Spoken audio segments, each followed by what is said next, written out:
Compaixão pode ser só um sentimento, com um pouco de empatia.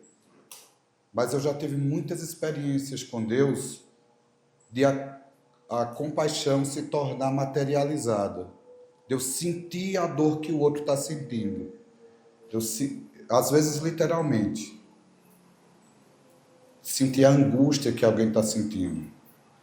Eu já tive muito tempo de intercessão pela igreja aqui em BH, sentindo dores, sentindo angústias, sentindo coisas inimagináveis que eu sei que alguns irmãos estavam sentindo, e eu clamava ao Pai.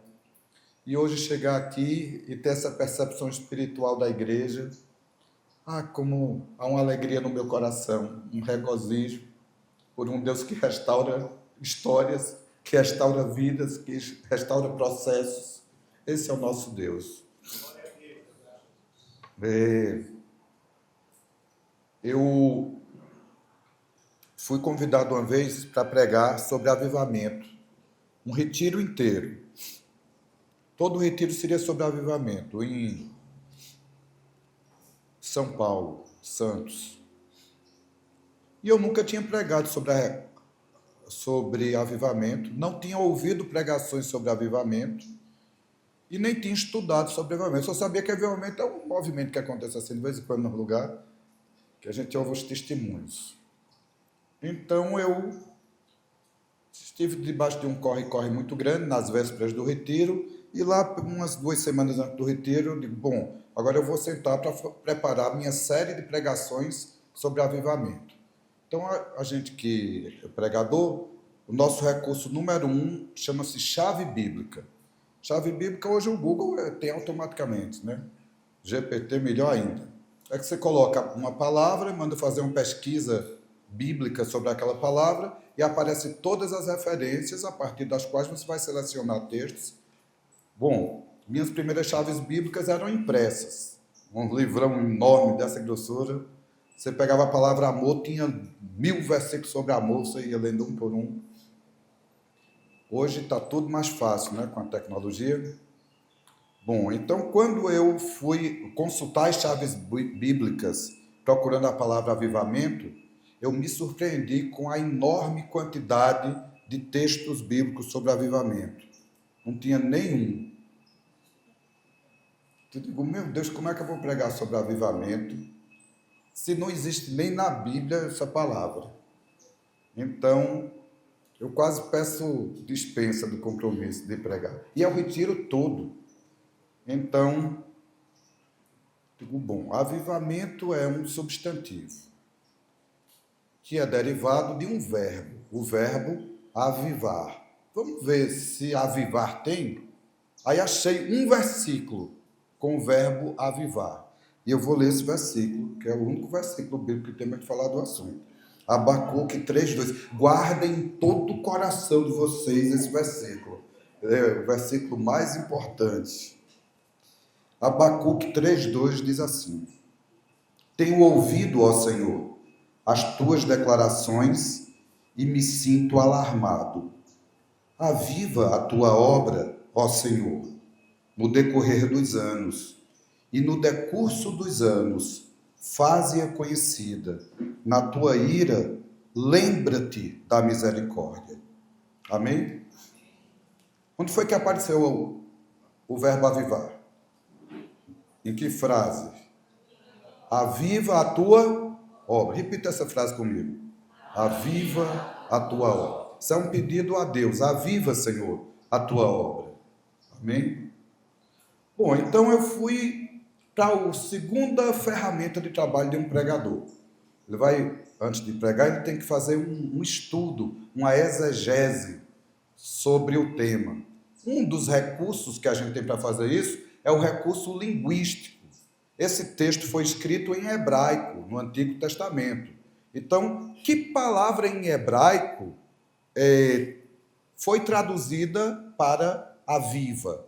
E então, recorrendo a um léxico, eu encontrei o verbo avivar em hebraico, é o verbo shayá.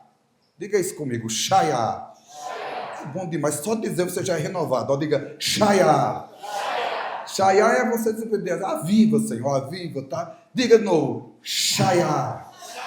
Ô, palavra boa.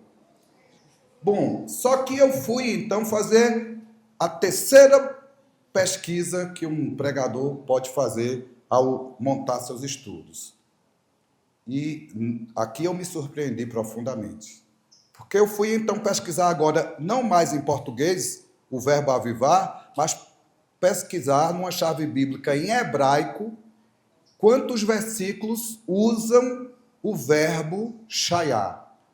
E encontrei 263 versículos em todo o Antigo Testamento que tem o verbo shaiá. E lendo esses versículos, eu selecionei alguns que vão fazer a pregação de hoje. O primeiro é 1 Samuel 2,6. Antes de entrar nesse primeiro ponto de 1 Samuel 2,6, eu vou dizer algo que vou omitir como pregador. Um bom pregador faria agora a contextualização histórica de Abacuque. Em que momento Abacuque foi escrito? Que crise a nação de Israel vivia? E que notícias o Senhor tinha dado ao profeta que alarmava o profeta? Porque ele começa dizendo, eu tenho ouvido, Senhor, as tuas declarações e fiquei alarmado. Que tragédia acontecia no povo de Israel para que o profeta então irrompa com intercessão movida pelo Espírito, dizendo, aviva a tua obra, Senhor. No percurso dos anos, então, fica para uma outra oportunidade, uma análise de contexto. Eu vou omitir essa parte para entrar direto nas aplicações mais práticas desse verbo shaiá, tá? Então, a palavra shaiá foi traduzida no Antigo Testamento por várias expressões, como dar a vida, como permanecer vivo, sustentar a vida, viver prosperamente, viver para sempre, reviver, tem o mesmo sentido de ressuscitar. Então, nós vamos ler esse primeiro versículo de 1 Samuel 2,6 e vamos trabalhar um pouco sobre ele. 1 Samuel 2,6 diz assim, o Senhor é quem tira a vida e a dá, faz descer a sepultura e faz subir. A gente já comentou aqui em outra pregação que o salário do pecado é a morte. Afinal das contas, por mais que Deus use agentes funerários, agentes da morte, é Deus que paga o salário. Deus é bom pagador. O salário do pecado é a morte e isso é inexorável. Então, nós precisamos entender o seguinte, é Deus quem tira a vida, ponto final. Quando Jó perdeu sua família, Jó diz o quê? O Senhor Deus deu, o Senhor Deus tomou. Bendito seja o nome do Senhor. O Senhor dá a vida e o Senhor tira a vida. E sabe o que o Senhor faz também? Torna a dar a vida que ele tirou. Aí é a ressurreição. O Senhor tira a vida, morreu. Se o Senhor quiser ressuscitar, ressuscita. Aí há dois padrões de ressurreição. Uma ressurreição passageira, que foi a ressurreição de Dorcas, a ressurreição de Lázaro, a ressurreição de pessoas que ressuscitam um dia e morrem no outro. Meu pai ressuscitou. Meu pai morreu e pediu a Deus, quando encontrou com Deus, disse, Senhor, eu esqueci de dar um recado para o meu filho e para a minha família. Me deixe voltar para dar esse recado, e depois o Senhor me recolhe de novo. E o Senhor disse, então, deu o recado. Aí ele voltou, reuniu a família toda. Eu estava viajando, todo mundo ficou desesperado. Pediram para eu voltar e todo mundo achava que quando meu pai desse o recado ia morrer de novo. Então, eu cheguei em casa, estava aquela sensação de luto. Toda a família reunida, só faltava eu, minha esposa, minhas filhas. E meu pai, então, deu um recado para todos nós, deu uma palavra. E oramos, cantamos. 7 meses depois, o Senhor recolheu meu pai. Porque o Senhor tira a vida e, se Ele quiser, shaiá. Ele dá a vida de novo. Então, avivar, nesse sentido, é ressuscitar. E aí eu queria ler outro texto que usa essa mesma expressão, e eu vou ler um pedacinho do texto e vou contar o resto da história. O texto todo é Ezequiel 37, de 1 a 14. É a história do Vale dos Ossos Secos. E eu vou ler só alguns versículos e vou contar a história. A mão do Senhor veio sobre mim, e o Espírito do Senhor me levou a um vale cheio de ossos. Ele me conduziu por entre os ossos que cobriam o fundo do vale, espalhados por toda Ezequiel 37, de 1 a 14, eu estou lendo 1, vou ler até o 3. Ele me conduziu por entre ossos que cobriam o fundo do vale, espalhados por toda parte e completamente secos. Então ele me perguntou: filho do homem, acaso estes ossos podem voltar a viver? Respondi: ó Senhor soberano, só tu sabes. Então ele me disse: profetize a estes ossos secos e diga: ossos secos, ouçam a palavra da vida. Ouçam a palavra do Senhor. Assim diz o Senhor soberano: soprarei o meu espírito e os trarei de volta à vida. Porei carne e músculo em vocês e os cobrirei com pele. Darei fôlego a vocês e voltarão à vida. Então saberão que eu sou o Senhor.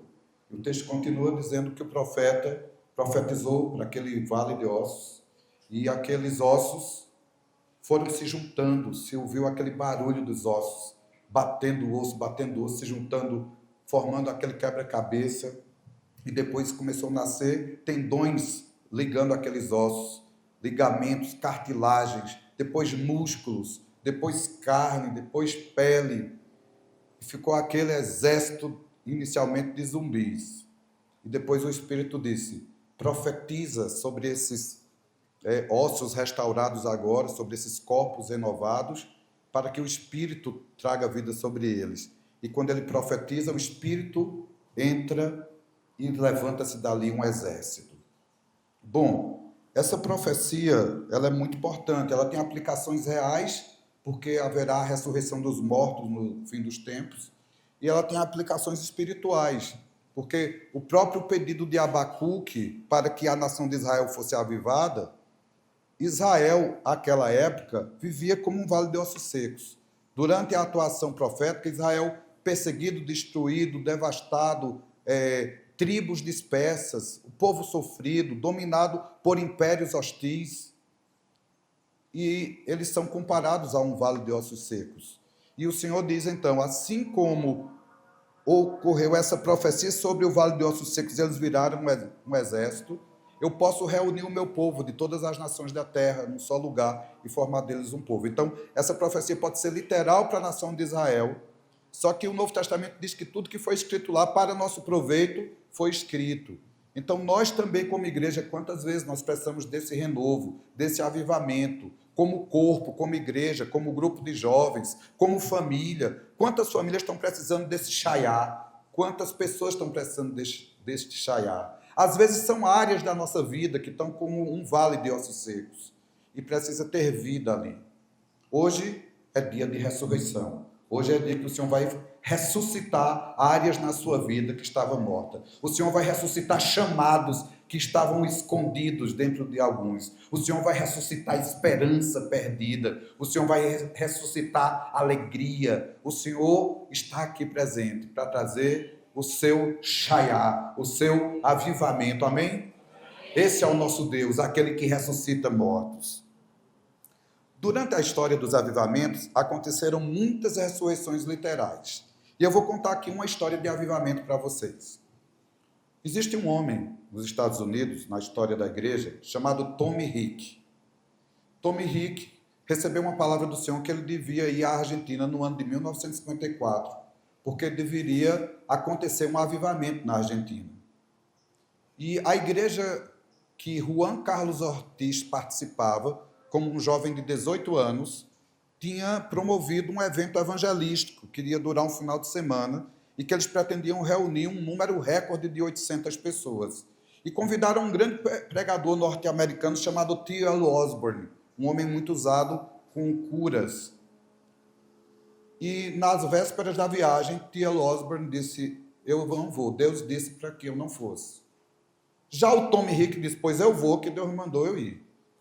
E assim chega de paraquedas, Tommy Hick na Argentina, no ano de 1954, para pregar num evento que tinha sido marcado para outro pregador, para tentar reunir 800 pessoas. Quando o pastor foi pegá-lo no aeroporto, pastor da igreja de Ortiz, Juan Carlos Ortiz, para quem não está pegando a referência, é o autor de um livro chamado O Discípulo, que é o livro que desencadeia todo esse processo que a gente vive de igrejas em juntas e ligamentos nas casas, é a partir dessa história da Argentina. Eu estou contando para você aqui a gênese do que aconteceu na história da Argentina, quando Ortiz ainda era um meninote de 18 anos, tá? Quem já ouviu essa história aqui de Tommy Hicks, da primeira ida dele para a Argentina? Então, prestem atenção nessa história, que só John que conhece. Olha que ele chega, o pastor pega ele no aeroporto e ele diz assim para o pastor, me mostra o estádio onde serão as reuniões.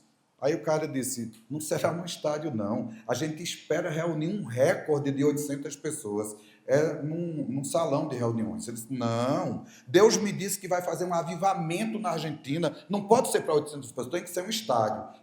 A Argentina vivia sob o domínio de Perón, um estado totalitário.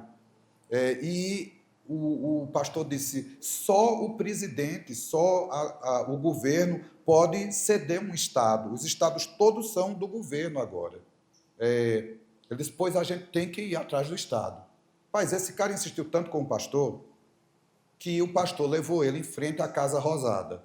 E esse homem, intrépido, ele falando em inglês alto e o pastor traduzindo, insistiu tanto com o segurança da Casa Rosada, que o segurança da Casa Rosada foi puxando assunto, e ele dizendo que Deus ia curar muita gente, que ia ter um avivamento. Aí o segurança disse, pois eu estou doente, se Deus cura mesmo, me cure, que eu falo com alguém lá dentro. Pois ele disse, seja curado em nome de Jesus. O cara foi curado na hora, e isso levou o cara para o próximo passo, para a recepção. Chega na recepção, está aquela zoada, aquela conversa, traduz, não pode, mas Deus disse. Esse barulhada atraiu o próprio Perón, veio saber o que era aquilo. Quando ele foi falar com Perón era bem alto assim, e ele olha para Perón e diz, Deus vai fazer um avivamento aqui na Argentina. Perón ateu, Perón comunista. Só que Perón estava com uma doença que a medicina ali da Argentina não tinha dado jeito, ele estava com um ferimento subindo aqui pela pele, assim, ó, já estava aparecendo aqui. Ele fez, Deus cura? Pois me cure aqui, que eu libero um estádio e a imprensa. A imprensa era do estado. E os estádios de futebol também. Pois se você me curar, aí o Tom Hicks botou a mão na hora, assim, foi, seja curado em nome de Jesus. Aquelas feridas sararam imediatamente, visivelmente. Perón, então, liberou um estádio para 45 mil pessoas, só que no primeiro dia só foram as 800 que os irmãos tinham chamado. Ninguém sabia que ia ter aquilo, né? E, problema, todo mundo que foi doente para ali saiu curado. Não foi uma amostragem. Deus curou todos os enfermos. A imprensa do governo estava lá, fotografou tudo e colocou no jornal nos outros dias o título, Avivamento na Argentina, curas de enfermos. No outro dia tinha mais gente, no outro dia tinha mais gente. Aquele evento que ia durar 3 dias, ia concluir no domingo, entrou na segunda, na terça, na quarta, na quinta, todo mundo que ia era curado. Aí atraía mais gente doente, paralítico, cego, mortos foram ressuscitados. Gente, durou 4 meses essa cruzada, seguidos. Mas eu volto para Ortiz. No primeiro dia da cruzada, Ortiz sentado assim, um molecote de 18 anos, Tommy Hicks olhou para ele e disse, você está se desviando, você está se perdendo, você está pensando em abandonar o caminho do Senhor, mas Deus vai lhe usar muito nessa terra para uma restauração na igreja. Então venha para aqui que a partir de hoje você vai ser o meu intérprete e você vai andar comigo enquanto eu estiver aqui. Esse cara passou 2 anos sendo discipulado pelo Tommy Hicks, o Juan Carlos Ortiz. Foi a primeira experiência dele de discipulado. E ele acompanhou, ele dormia no hotel com o Tommy Hicks, cuidava da agenda dele, dos contatos dele, enquanto ele esteve na Argentina. Gente, durante esses 4 meses, 6 milhões de pessoas ouviram o Evangelho. Milhares e milhares de pessoas curadas de doenças, inclusive incuráveis. Foi um avivamento que varreu a Argentina. Mais de 400 mil pessoas entregaram suas vidas a Jesus. E assim começou o ministério do Juan Carlos Ortiz, que depois se uniu com o Jorge Mitian, com o Angel Negro, com o Kit Benson, com o Álvaro Subindo, com o Ivan Baker. E houve, já na seguinte, na 1960, o processo de restauração da igreja que aconteceu ali na Argentina. Então, o nome disso, sabe o que é? Shayar. Avivamento. A igreja estava perdida, o Estado totalitário, o governo comunista, mas Deus mandou um profeta dele para trazer vida para a igreja. E de lá da Argentina saiu tanta coisa boa, até nós, até nos abençoar, né? Quantas pessoas foram edificadas deste processo, tá? Também, gente, no país de Gales teve um avivamento, no ano de 1904, liderado por um irmão chamado Evan Roberts. Só durou 2 anos, porque Evan Roberts se desgastou tanto que com 2 anos ele entrou numa estafa, num burnout, como a gente diria hoje, e se apagou. Jesse Pileno levou ele para descansar nos Estados Unidos e o avivamento ali acabou. Mas durante esses 2 anos, as pessoas oravam por avivamento porque a igreja estava morta. As reuniões eram mortas. Gente, não tem coisa pior do que uma igreja morta. Não tem coisa pior do que uma fase da vida da igreja que a gente sente que Deus não está ali. Isso já aconteceu comigo e com a congregação que eu pastoreio. Uma irmã chegou para mim nesse tempo e disse assim: pastor, eu estou saindo de cobertura. Eu disse: mas meu filho, você vai para onde? Eu disse: eu vou para aquela denominação. Aí eu disse: para lá? Ela: por que você vai para lá? Ela disse: eu vou ser sincera, pastor, posso ser sincera? É ruim quando alguém pergunta para a gente isso, né? Eu digo: pode. Ela disse: eu não acho que as coisas lá estão certas, não. Mas não sei te explicar por quê, pastor. Eu sinto a presença de Deus lá. E eu acho, pastor, que aqui está tudo certo, mas eu não sinto a presença de Deus aqui. E eu tenho fome e sede de Deus, por isso que eu estou indo para lá. Gente, ela foi embora, eu me sentei assim no sofá, dizendo assim: ô Senhor, por que ela não me levou junto? A igreja é na minha casa, eu não posso abandonar ela, mas eu estou com essa mesma saudade de você. Você se desapareceu daqui. Gente, Deus fez uma greve na igreja em Campina Grande. Tinha uma reunião, os outros se reuniam. Não é que ele ficava longe, não. Só que em vez de ele botar a sua mão graciosa, ele botava assim um pé de bronze. A oração batia ali e volta. Porque a Bíblia diz que Deus resiste aos soberbos e dá graça aos humildes. Mas isso é um spoiler do 5º ponto da pregação. Por enquanto, é a história de que eu vivi uma época de vida morta, vida seca, princípio seco. Gente, a pior desgraça que existe no mundo é um discipulado sem Jesus perto. É alguém tentar comandar a vida do outro, aconselhar a vida do outro sem a graça de Jesus. Gente, a nossa estrutura é a melhor que existe quando a gente está cheio do Espírito Santo. Se a gente tira o olho de Jesus, perde o Espírito Santo, a gente vira a pior seita que existe na face da terra. É osso com osso, sem líquido sinovial. É osso com osso. Sabe quando o cara vai ficando velho, que vai perdendo o metabolismo do colágeno e vai entrevando, vai dando artrite, artrose? Gente, é o corpo de Cristo sem o Espírito Santo. A gente não pode viver sem o Espírito Santo, não. Por isso, a palavra lá do começo de Abacuque: no decorrer dos anos, Senhor, aviva a tua obra. Senhor, não deixa a gente virar um discipulado de nome, um discipulado de opressão, um discipulado sem Jesus, um discipulado sem o Espírito Santo, igreja na casa sem a graça, o reino sem graça. Senhor, guarda esse irmão, se ele não cair dessa moto, em nome de Jesus. Ligeirinho, vai ser abençoado. Em nome de Jesus, sustenta ele ali. Meus amados, que tragédia é você congregar na igreja do Vale dos Ossos Secos. E a gente precisa profetizar. A gente precisa profetizar. Pedir ao Senhor que faça renovar esses tendões, renovar essa carne, renovar em nome de Jesus. Gente, em Ruanda, após o genocídio, não era só a igreja que estava morta, a nação estava morta. A gente está falando aqui de 1994 a 2000. As igrejas começaram, então, um movimento de perdão, de pedir perdão, de pedir perdão, e de se humilhar, e de clamar. Gente, e houve uma das histórias mais lindas de reconciliação mundial. E Ruanda tem sido próspera, porque o povo de Deus cumpriu o que aquele versículo diz: se o meu povo que se chama pelo meu nome se humilhar e orar e me buscar, então eu ouvirei dos céus, perdoarei os seus pecados e sararei a sua terra. Vidas podem ser ressurretas, Igrejas podem ser ressuscitadas, nações podem ser ressuscitadas. Deus pode sarar uma nação, Deus pode sarar um estado, Deus pode sarar um bairro, Deus pode transformar um ambiente, porque Ele veio para trazer vida ao que estava morto. Um pastor da Assembleia de Deus me pediu cobertura, disse que queria ser discípulo. E eu fui saber a história dele. E ele me disse, eu passei 2 anos preso injustamente, porque eu vendi um carro e não passei o carro para o nome do comprador. E esse carro foi usado por bandidos em vários assaltos.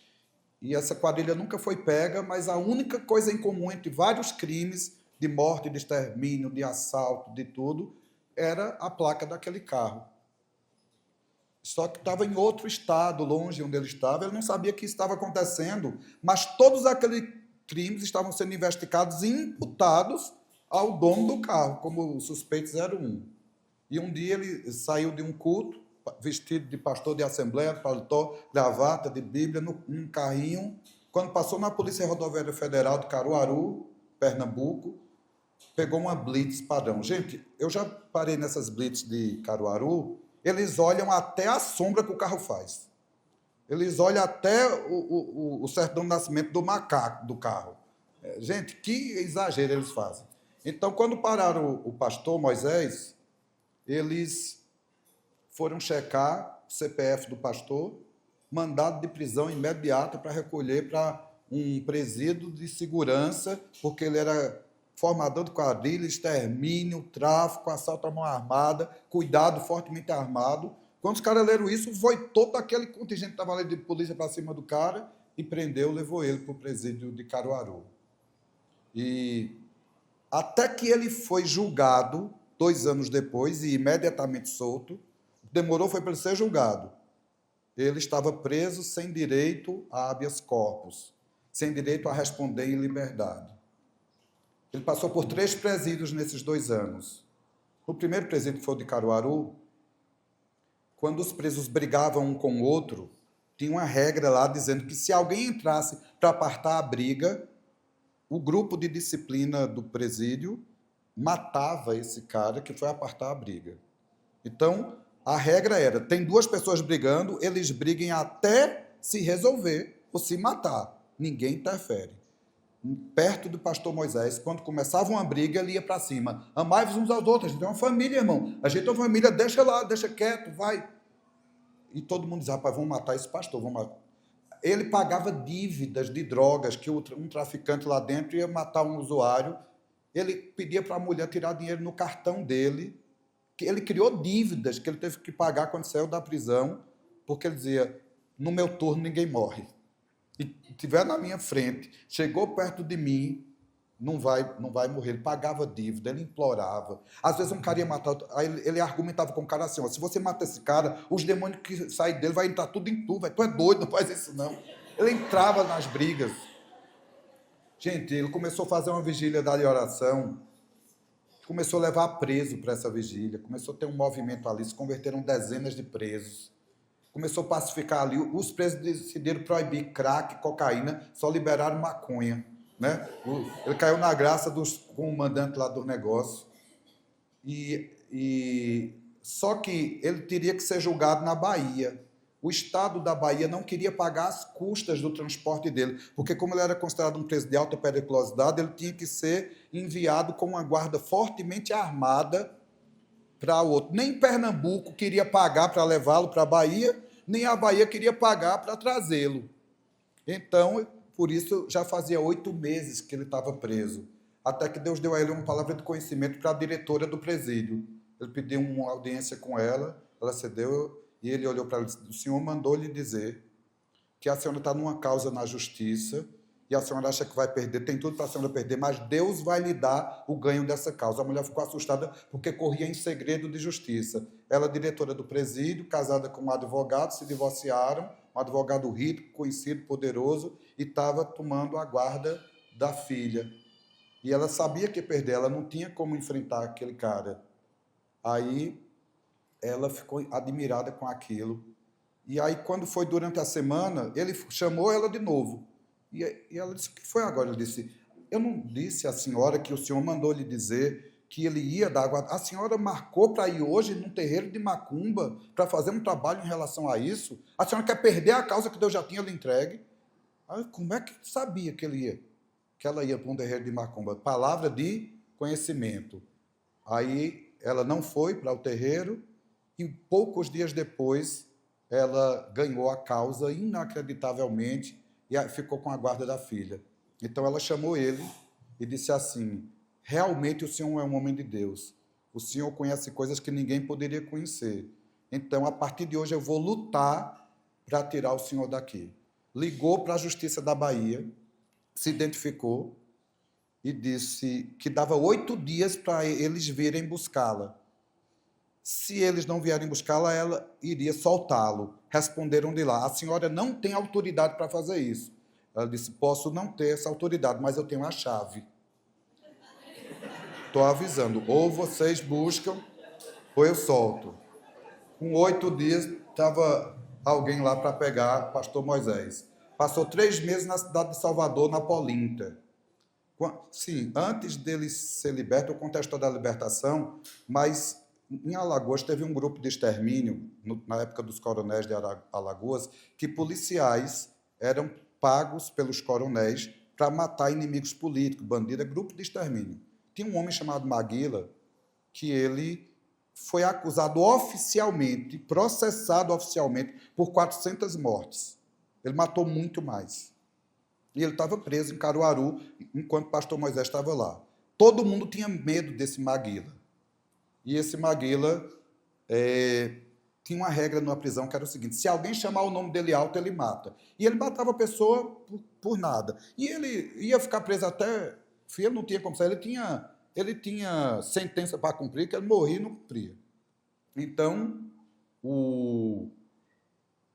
todo mundo tinha medo dele. Só que esse pastor pegava um megafone, ele conseguia um lugarzinho para fazer reunião, tinha um megafone, e ele ficava orando pelo Maguila. Senhor, tira esse sentimento para o coração do Maguila, converte ele, esse homem, ele começava a dizer coisas de Maguila, palavra de conhecimento, num megafone.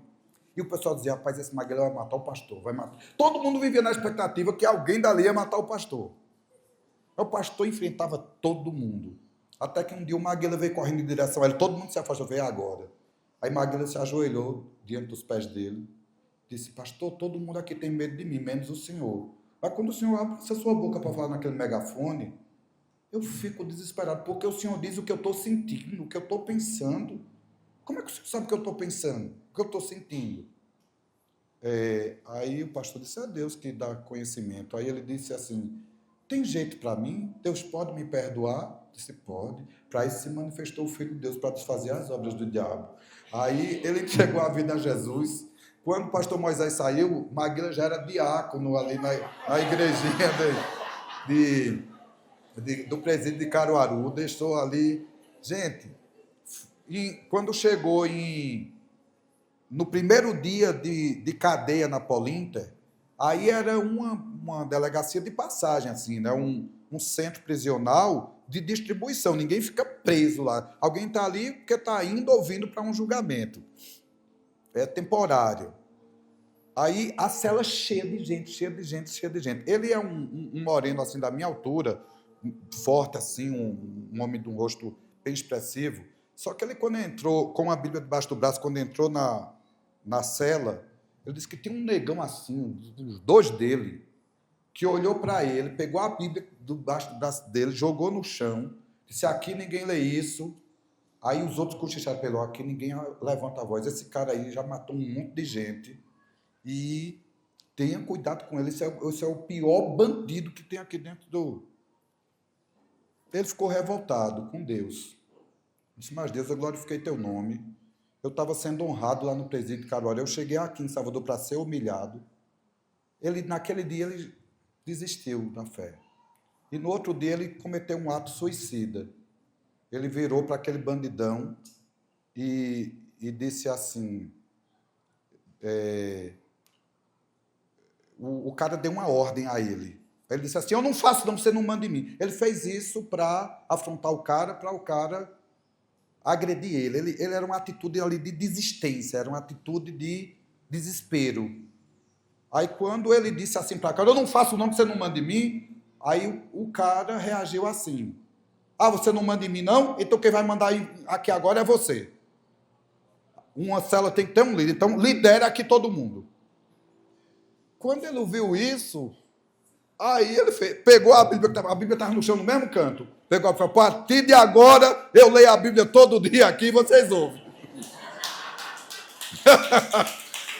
Rapaz, começou a ler a Bíblia, cantar, e todo mundo ouvindo. O diretor chamou ele, quando viu aquele barulho dos louvores, e chamou ele e perguntou o que aconteceu. Aí ele contou, ele disse, olha, esse cara não lhe matou ainda, porque ele está para receber um julgamento que vai diminuir um pouco a pena dele. Se ele lhe matar aqui, volta para a estaca zero. Então ele ali está calado ali, mas ele está calculando, mato, não mato, mato, não mato. Eu vou tirar você dessa cela. Só que tinha um cara que estava preso lá numa cela do lado, que era um homem riquíssimo, tinha uma frota de carreta, e só que ele fazia uns contrabandos na carreta e estava preso. Mas o cara bancava ali pizza para todo mundo, lanche, tinha os agentes todos no bolso. Aí esse cara mandou chamar, e esse homem que canta, traga ele aqui para minha cela, o cara sozinho numa cela. Rapaz, ele disse que foi só luxo, era só pizza, comida boa, refrigerante, e o cara dizia, canta aí, canta aí, canta aí. Eu ficava o dia cantando e lendo a Bíblia. 3 meses foi para Campo Formoso. Campo Formoso é o lugar onde os crimes aconteceram e onde ele foi julgado, lá no interiorzinho da Bahia.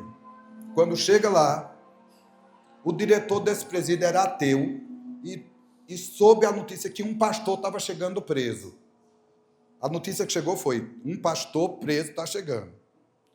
Quando ele foi ler a ficha do cara, traficante, assalto armado, que pastor safado, pastor ladrão, ele vai apanhar aqui, ele já falou com os agentes, esse cara vai sofrer. Gente, só tem 48 presos ali, de altíssima periculosidade. Não raro, eles queimavam um com colchão e tudo. Bom, nesse presídio, no primeiro dia, ele caiu na graça do líder. A primeira pessoa que ele se deparou foi com o líder dos outros presos ali, e o cara disse, eu vou lhe proteger aqui. Você aqui é meu protegido. Bom, ele começou com esse negócio de pacificar, pregar o evangelho. Para resumir a história, nesse 1 ano e pouquinho que ele passou ali, os 48 se converteram. Esse presídio ficou tão pacificado que os jovens da cidade iam para lá bater bola com os presos.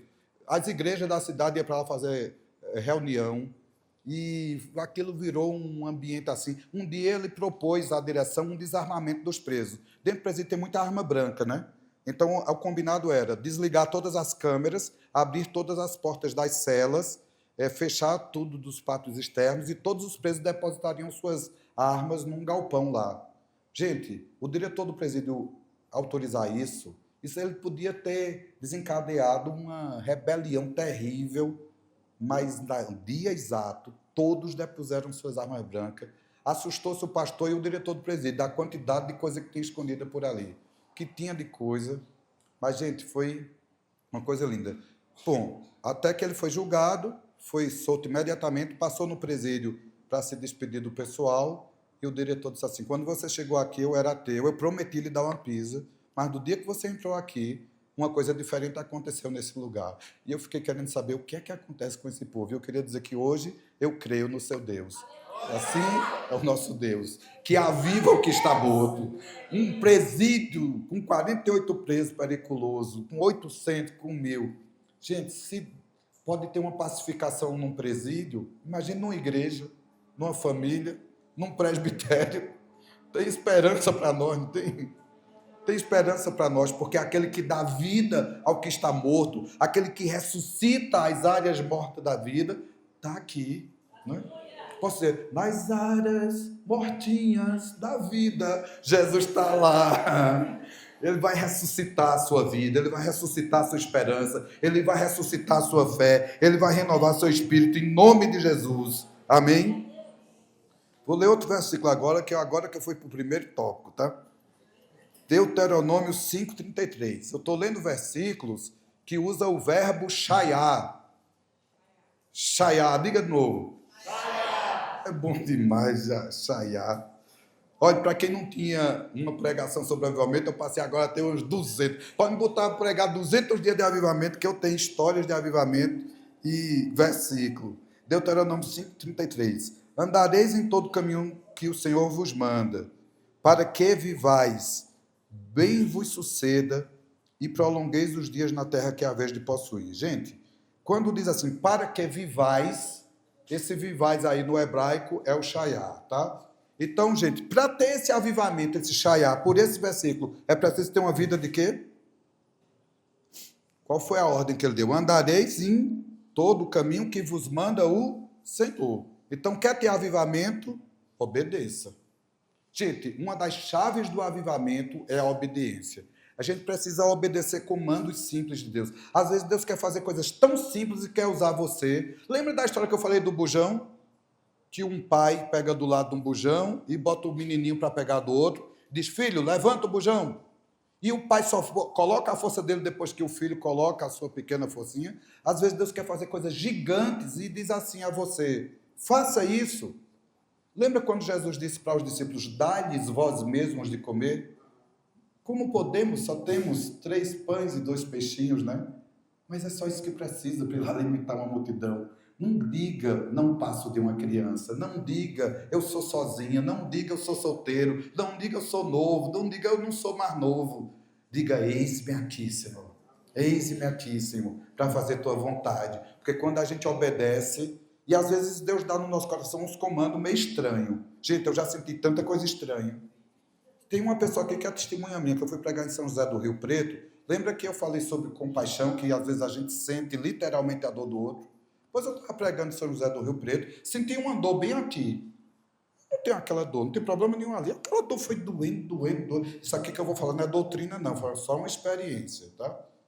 Existe uma diferença entre doutrina, que é um ensinamento bíblico, e experiência. Doutrina a gente repassa e ensina, experiência a gente só escuta, tá? E vai procurar as próprias experiências obedecendo o Senhor.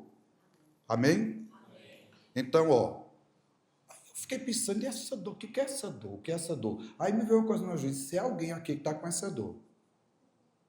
E enquanto eu não tomei uma atitude, aquela dor não passava, foi me incomodando. Aí eu digo, rapaz, pelo menos, talvez eu vou passar vergonha, mas eu vou fazer. Alguém aqui está com uma dor assim.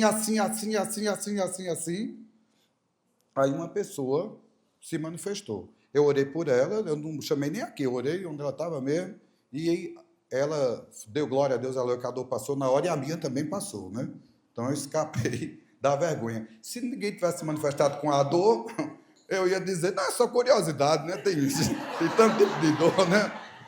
Mas se eu tivesse ficado com medo de fazer aquilo e não tivesse feito, gente, aí virou moda esse negócio. Eu não sei se as outras pessoas que ficaram orando, Senhor, eu queria que acontecesse também, que daqui a pouco, outra dor no outro canto. Aí, ó, eu vou dizer o mico que eu paguei. Sabe onde eu senti uma dor? Nas trompas de falópio. Trompa de falópio é um órgão feminino. Eu senti umas coisas fiviocando assim, numa região aqui assim, ó. Eu digo, rapaz, eu conheço a anatomia, em mim não tem nada assim, simétrico desses dois lados. No abdômen masculino não há simetria bilateral. Né? Não tem nada em mim que seja igualzinho de um lado do outro. Né? Não era na região dos rins. Aí eu digo, isso é bem uma mulher aqui com problema. Aí eu disse, tem alguém aqui com problema de esterilidade, com um problema aqui nas tubas uterinas, um problema... Aí uma mulher levantou chorando. Gente, foi curado um bocado de gente estéril. Deus já me usou para curar tanta gente estéril. Tem tanta gente que não tinha filho. De vez em quando me mostra os menininhos.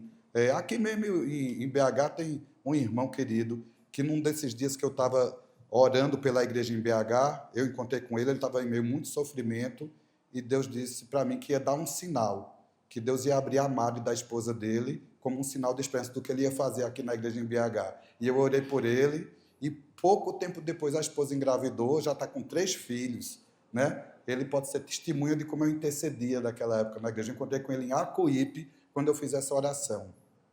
Agora, se você não tiver intrepidez para orar, para se lançar, para se oferecer, não vê o milagre. Você só vê o milagre, você só vê o avivamento. Porque Deus disse para o profeta chegar para o Vale de Ossos Secos e dizer, profetiza para o Vale de Ossos Secos. Pensa que mico, imagine você chegar num canto, está um monte de osso velho e um profeta. Ei, cria carne, ei, levanta. Ei. Gente, tem coisa que é pagar mico. mas ou a gente se lança em intrepidez para fazer as coisas. Você acha que foi o cajado de Moisés que abriu o Mar Vermelho? Mas Deus só abriu o Mar Vermelho quando o cajado tocou lá. Vocês acham que foi os pés dos sacerdotes que abriu o Rio Jordão? Mas Deus só abriu o Rio Jordão depois que os sacerdotes botaram o pé dentro do rio, levando a Arca da Aliança. Então, meus queridos e amados irmãos, quer avivamento, obedeça. Aí vamos para 1 Samuel 15. Lembra que o Senhor diz que ele quer, o que é que ele gosta? Samuel 15, 22, 23. Samuel respondeu: o que agrada mais ao Senhor? É holocaustos e sacrifícios ou a obediência à voz dele? Ouça, a obediência é melhor que o sacrifício, e a submissão é melhor que as ofertas de gordura de carneiro. A rebeldia é um pecado tão grave quanto a feitiçaria, e persistir no erro é um mal tão grave quanto adorar a ídolos. Assim como você rejeitou a ordem do Senhor, ele o rejeitou como rei. O Senhor não quer um culto assim, estrutural, bonito. O Senhor não quer o sacrifício da gente. O Senhor quer obediência mais que tudo. O louvor que agrada a Deus é um louvor de alguém de coração puro e obediente. Às vezes tem irmãozinho tão desafinado, mas aquele louvor invade os céus de uma forma que não é a sonoridade que está atingindo os céus, é aquela vida de obediência, é aquela perseverança. Eu li um livro, esse também é só uma experiência, não é doutrina. Eu li um livro de um irmão que teve uma experiência com uma visão que ele viu o céu. E no céu havia um silêncio num determinado momento, os anjos pararam de cantar, tudo parou. E esse irmão perguntou para o anjo que foi fazer o Heaven Tour com ele. Então, um anjo levou ele para aquela... Então, o Heaven Tour ali... Aí ele pergunta assim para o anjo: e por que teve esse silêncio? E o pai se levantou do trono. Ele disse: rapaz, é porque o pai achou adoradores que o adoram em espírito e em verdade. E aqui tudo para quando o pai os encontra, porque é isso que o pai procura, os adoradores que o adoram em espírito e em verdade. Quem contou essa história foi um irmão chamado Rick Joyner. Aí quando esse irmão olhou assim, não ouviu nada, em canto nenhum, fez: e está vendo esse louvor? Ele disse: é lá da terra. Quer ir ver? Ele disse: quero. Aí disse que o anjo pegou o irmão e trouxe aqui na terra. Gente, era uma congregaçãozinha, toda empoeirada, uns bancos tudo quebrado, tinha umas 7 velhinhas orando assim, que juntando os dentes da boca de tudinho não dava 10, né? Aquelas velhinhas ali orando, cantando, desafinado. Aí o irmão disse: esse é o louvor? Eu disse: rapaz, que essas irmãzinhas perseveram nessa oração aqui há décadas. Deus nunca respondeu uma oração delas. Deus nunca disse sim para elas. Elas nunca desistiram de adorar o Senhor e de buscar Ele. Esse louvor em meio à tribulação, ao sofrimento e aos nãos, invade os céus. É uma adoração. Então existe um milagre na oração não respondida. É o milagre da perseverança de quem continua orando. E você pode servir a Deus um louvor que sai de um coração de quem sofreu, um louvor que sai de um coração que tinha todos os motivos para, como a mulher de Jó mandava ele: blasfema teu Deus e morre. Eu amo o Senhor. Tem uma música, eu não gosto de uma música que fala umas besteiras, mas eu tenho uma relação de amor e ódio com ela. Eu gosto e não gosto. É uma música que diz assim, ó: eu te adoro pelo que tu és e não pelo que tu faz. Né? Não tem uma música mais ou menos assim? Se Deus fizer, Ele é Deus. Se não fizer, Ele é Deus. Bom, isso é verdade. Mas eu adoro a Deus pelo que Ele faz também. Deus é bom e tudo que Ele faz é bom. Eu adoro Ele por quem Ele é e adoro Ele pelo que Ele faz. Né? Então, por isso que eu gosto e não gosto da música. Nesse contexto, ela é boa.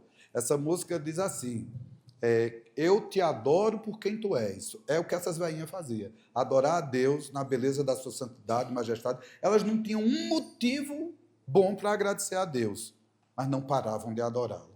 E, segundo essa visão que esse irmão teve, foi isso que fez parar os céus, porque o Pai encontrou verdadeiros adoradores.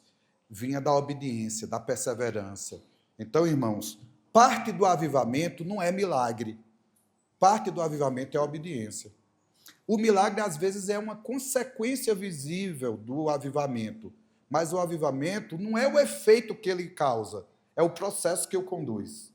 Tá? Todo mundo dizia que a alegria, ele achava que encontraria no cume dos montes, até que descobriu que era na escalada que estava a alegria.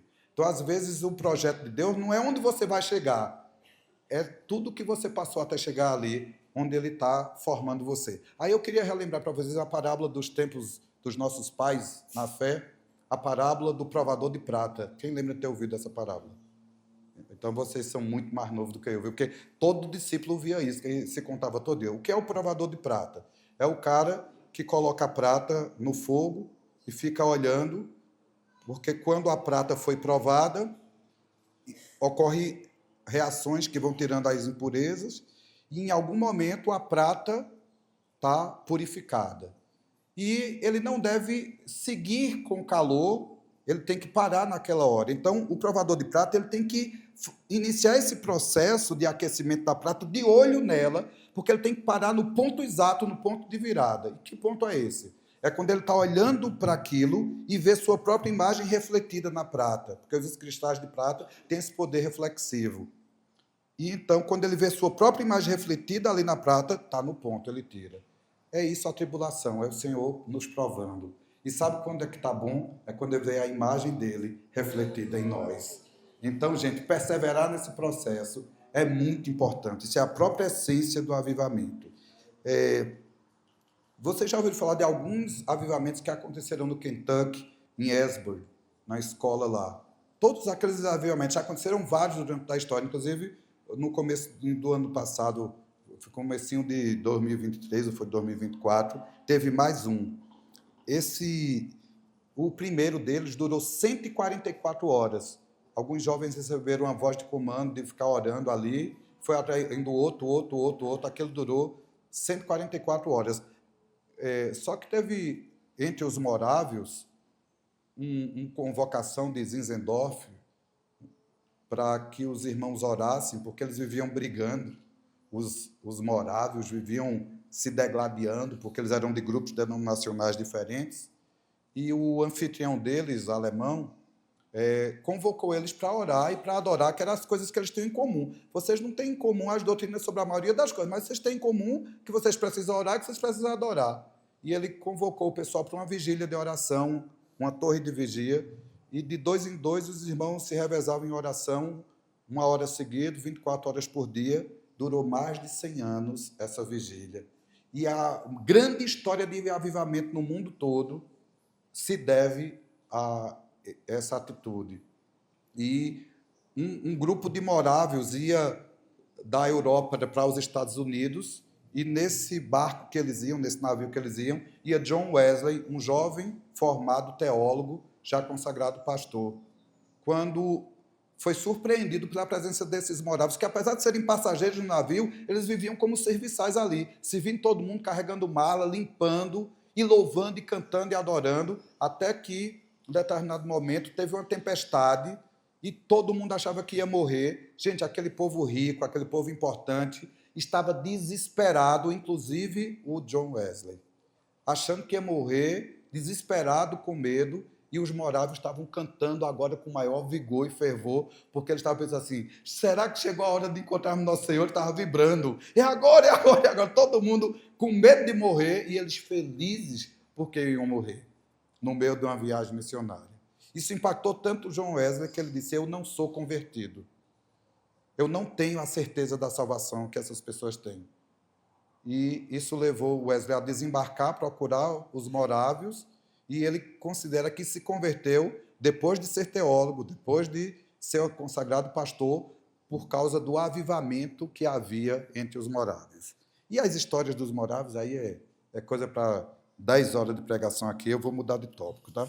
Tem outras dezenas, aí as histórias do próprio Wesley e do Finney são incríveis, como eles tinham a obediência como principal sintoma do avivamento.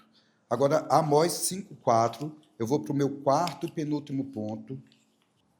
Amós 5,4. Pois assim diz o Senhor à casa de Israel, buscai-me e vivei. Esse vivei, em hebraico, é? Para ter o Shaiá aqui, precisa fazer o quê? Buscar quem? Buscar o Senhor. Assim diz o Senhor, buscai-me e vivei. Quer ter o avivamento? Busque o Senhor. Olha o segredo. Agora eu vou fazer como o Senhor. Pegue a chave aí. Você quer avivamento? Não busque avivamento. Você quer avivamento? Busque o Senhor.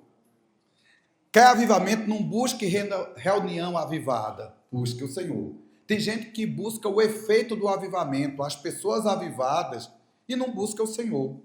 Às vezes, o máximo que ocorre é uma imitação barata de um avivamento. O verdadeiro avivamento está em buscar o Senhor, porque é Ele que dá vida, é Ele o autor da vida. Amém? Isso puxa para coisas que vocês conhecem muito, sobre orar, sobre jejuar, sobre ler as Escrituras, sobre buscar o Senhor, né? Vários textos bíblicos nos chamam a atenção. Exemplo, Salmo 63:1.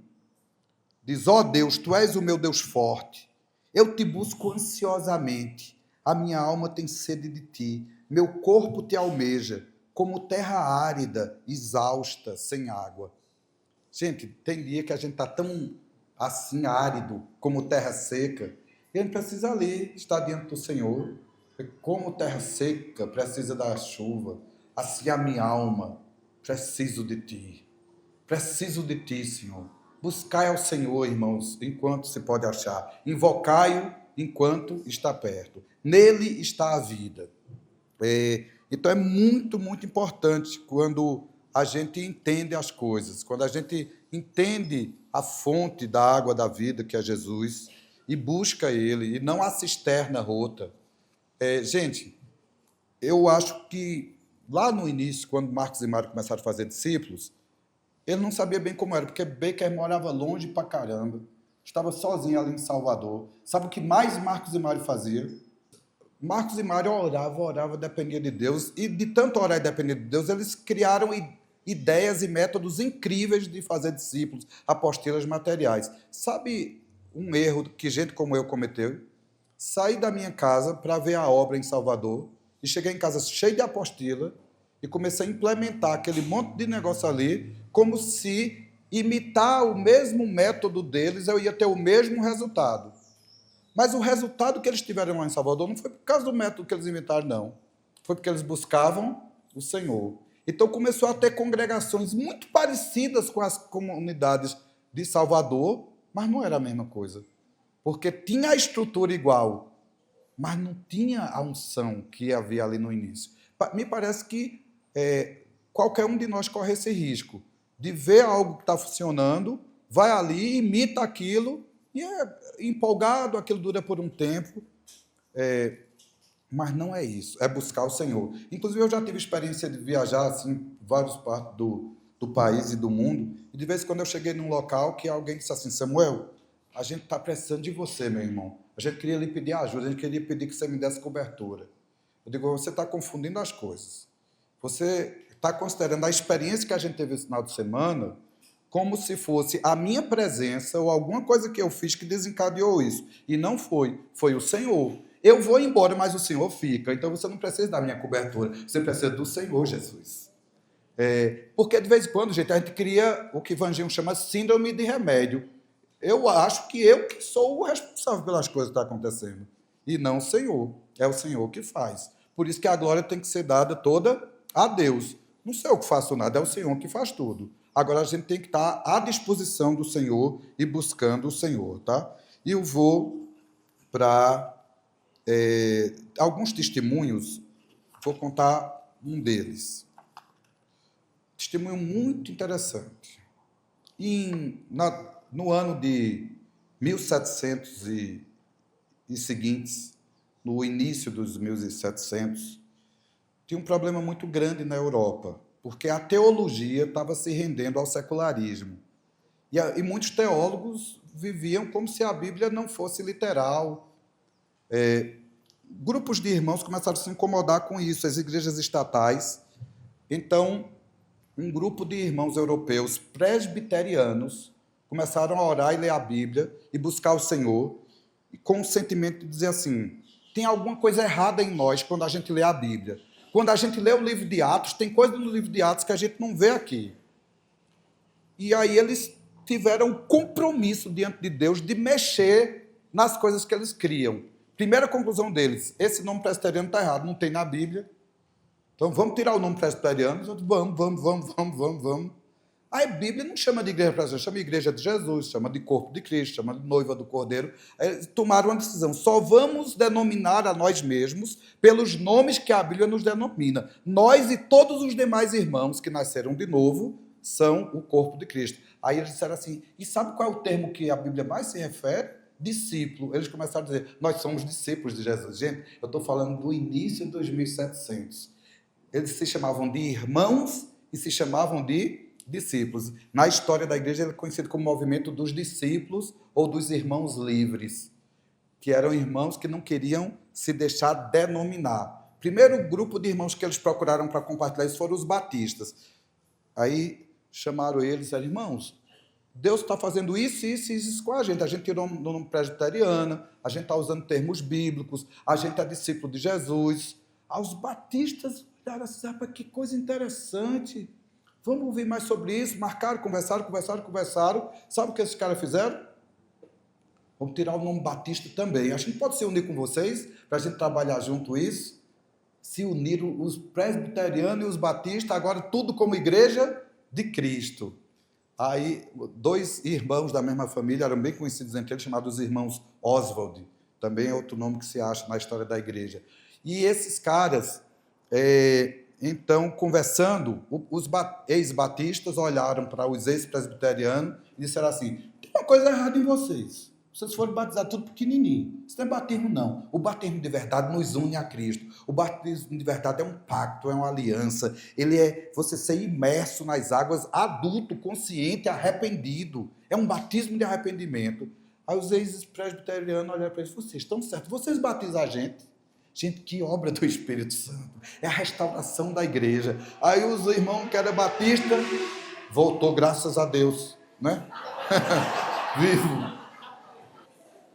Gente, eu não me perdi, não. Eu estou lá na Europa com os irmãozinhos, agora tudo batizado, uma alegria, buscando a Deus. Os irmãos Oswald, então, tomaram uma decisão. Sério, gente, a Europa, isso não vai pegar na Europa, não. Na Europa o negócio já está perdido.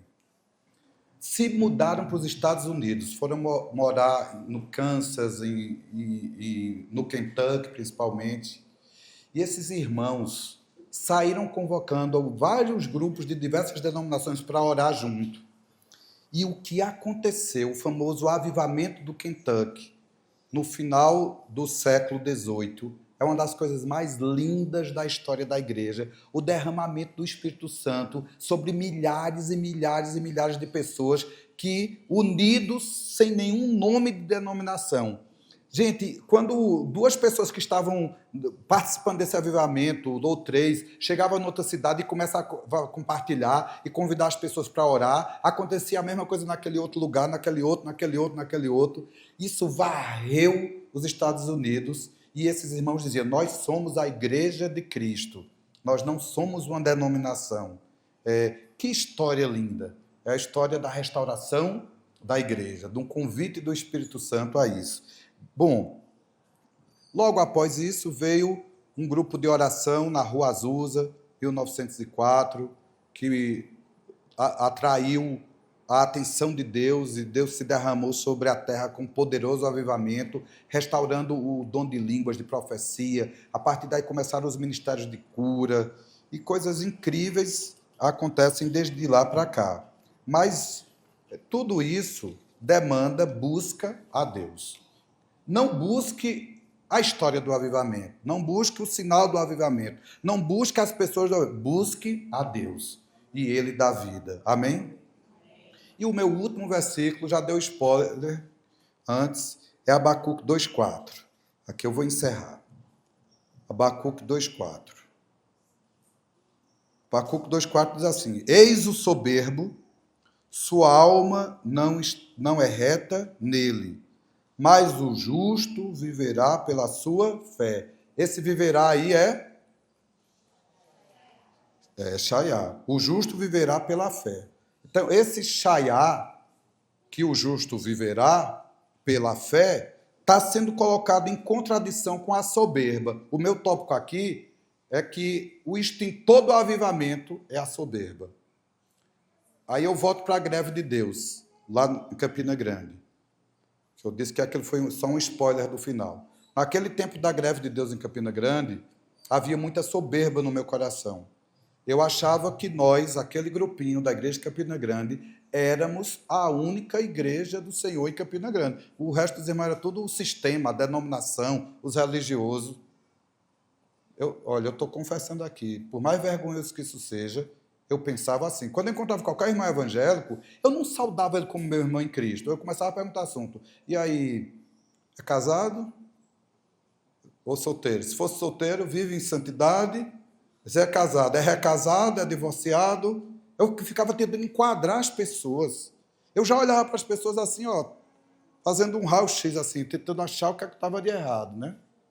E muitas vezes eu aprendi assim, então, ó, esse aqui é um amigo meu, é um contato, ó.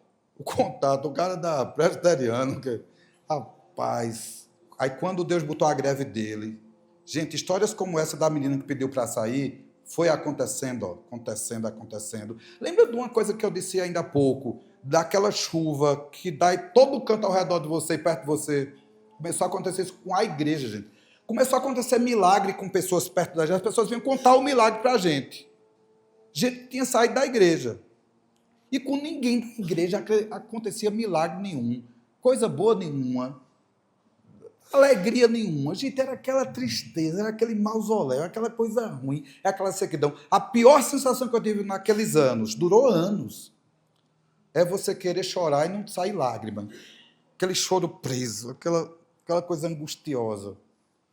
Gente, eu fui tão cruel.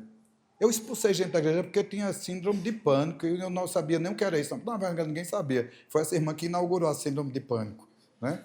Hoje todo mundo sabe o que é, tem remédio, tem tratamento. Até eu estou na terapia hoje.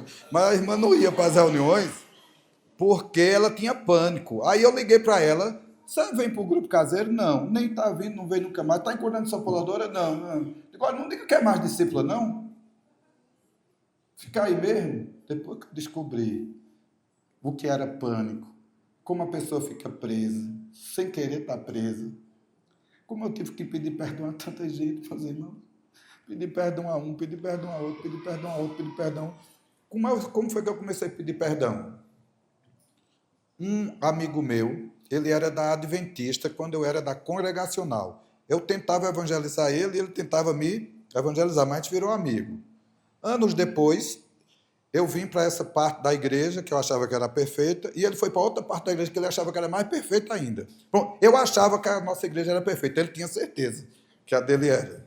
Era a igreja de Whitney Lee, a igreja dos localistas. Aí a gente se reencontrou, ele num grupo assim, e eu num grupo cá. E a gente começou a trocar ideia, começou a achar umas coisas em comum, aí a gente, vamos unir esses dois negócios da gente. Tentamos até unir aqueles dois grupos.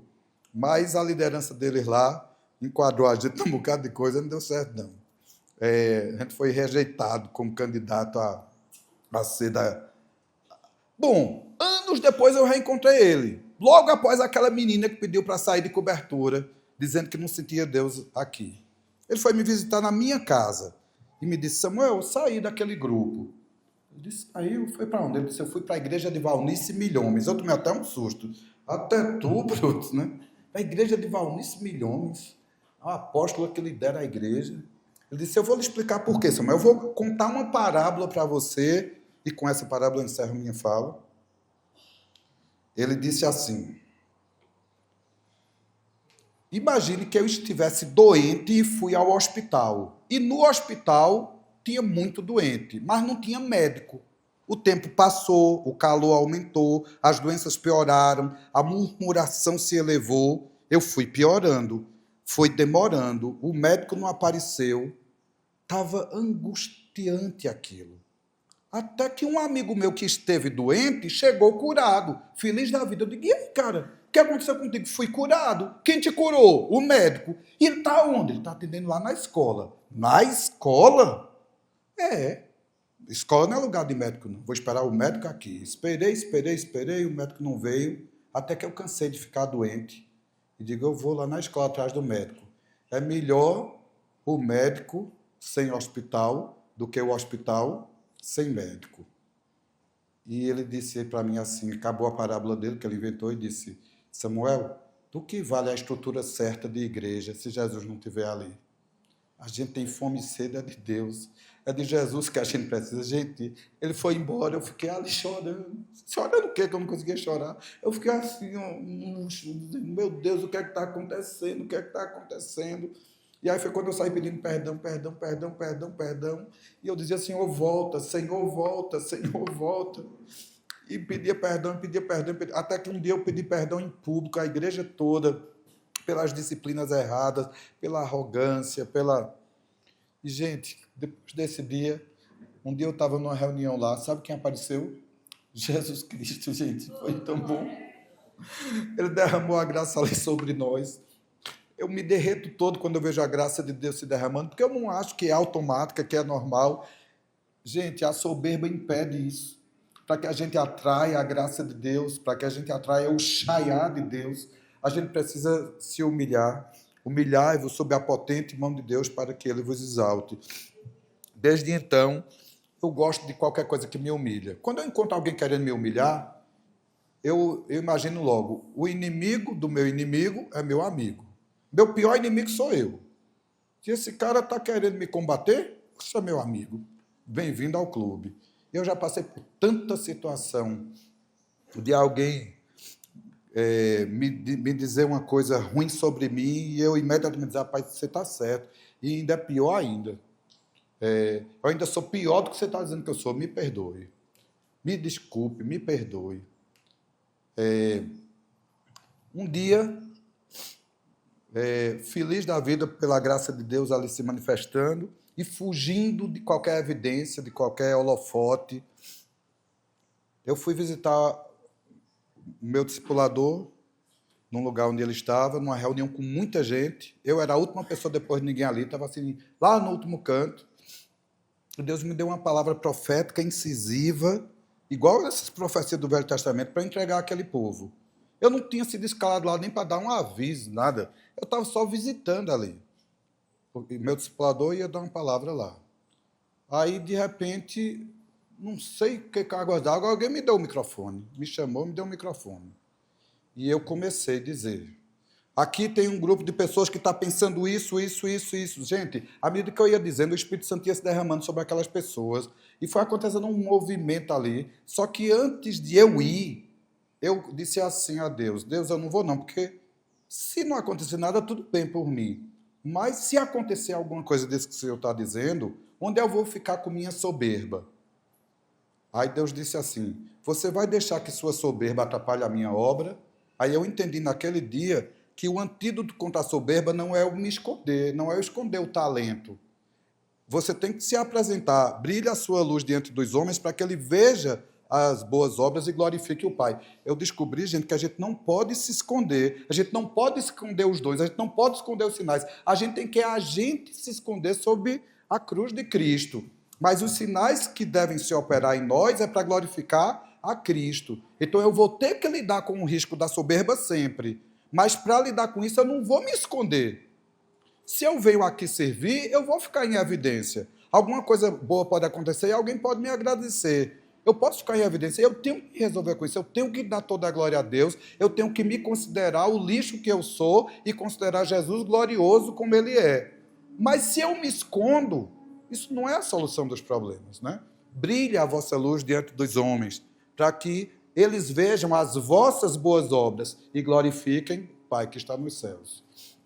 Uma das coisas que mais eu admiro nos milagres de Jesus é que quase sempre que a Bíblia diz que Jesus fez um milagre, as pessoas glorificavam a Deus, dizendo.